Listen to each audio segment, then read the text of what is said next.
2007 সালে আইসিসি পুরুষ টি-20 বিশ্বকাপের প্রথম আসর শুরু হওয়ার পর থেকে এই টুর্নামেন্টে এমন কিছু ব্যক্তিগত পারফরমেন্স দেখা গেছে যেগুলো প্রায় সময় দলকে ট্রফির কাছাকাছি নিয়ে গেছে।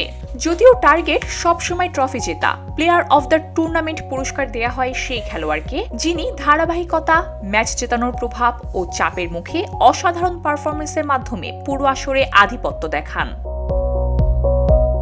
2026 সালের ভারত ও শ্রীলঙ্কার যৌথ আয়োজনে 10ম টি-20 বিশ্বকাপ আসছে। এই বিশ্বমঞ্চে নিজেকে আলাদা করে প্রতিষ্ঠিত করতে কী ধরনের গুণ দরকার এটা বোঝা যায় পুরনো বিজয়ীদের নজরে গেলে।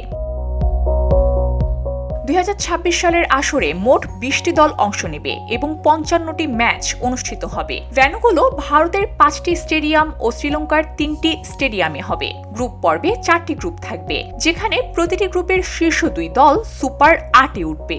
এরপর সেমিফাইনাল ও ফাইনাল অনুষ্ঠিত হবে। ফলে একাধিক ম্যাচ জুড়ে ব্যক্তিগত শ্রেষ্ঠত্ব আবারও বিভিন্ন দলের জন্য বড় চ্যালেঞ্জ হিসাবে থাকবে। বছরের পর বছর ধরে প্লেয়ার অফ দ্য টুর্নামেন্ট সম্মানটি বিশ্ব ক্রিকেটের কয়েকজন বড় তারকা জিতেছেন।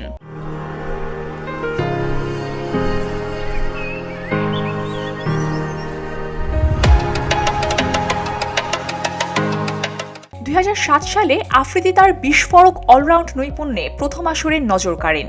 2019 সালে ওপেনার তিলঙ্কা রত্নে দিলশান আক্রমণাত্মক ব্যাটিংকে নতুন মাত্রা দেন। কেভিন পিটারসেন ও সেন ওয়াটসন দেখিয়েছেন কিভাবে বহুমুখিতা ও মানিয়ে নেওয়ার ক্ষমতা বিভিন্ন পরিস্থিতিতে সফল হতে সাহায্য করে।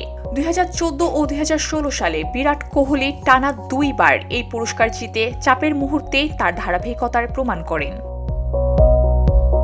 সাম্প্রতিক আসরে এই ধারায় কিছুটা পরিবর্তন এসেছে। 2021 সালে ডেভিড ওয়ার্নারের বীরত্বপূর্ণ পারফরমেন্স অস্ট্রেলিয়ার প্রথম শিরোপা নিশ্চিত করে। 2022 সালে স্যাম ক্যারনের সুইং ও ডেড বোলিং ট্রফির রং ঠিক করে দেয়। আর 2024 সালে জসপ্রীত বুমরাহর নিখুঁত বোলিং টি-20 ক্রিকেটের অভিজাত ফাস্ট বোলারের প্রভাবকে সামনে আনে। 2026 সালে টি-20 বিশ্বকাপ আবারও উপমহাদেশে ফিরেছে, যেখানে ইডেন গার্ডেন্স, ওয়াংখেড়ে স্টেডিয়াম ও নরেন্দ্র মোদী স্টেডিয়ামে বড় ম্যাচগুলো হবে। পরবর্তী প্লেয়ার অফ দ্য টুর্নামেন্ট হওয়ার লড়াই আগের মতোই তীব্র হবে। ইতিহাস বলছে, মানিয়ে নেওয়ার ক্ষমতা, আত্মসংযম ও টেকসই শ্রেষ্ঠত্বই আবারও সাধারণ থেকে সেরাদেরকে আলাদা করবে। প্লেয়ার অফ দ্য টুর্নামেন্ট: 2007 সালে শহীদ আফ্রিদি, 2009 তিলঙ্কা রত্নে দিলশান, 2010 কেভিন পিটারসেন, 2012 সেন ওয়াটসন, 2014 ও 2016 Virat Kohli, 2021 David Warner, 2022 Sam Curran, 2024 Jasprit Bumrah. VOD Bangla news desk.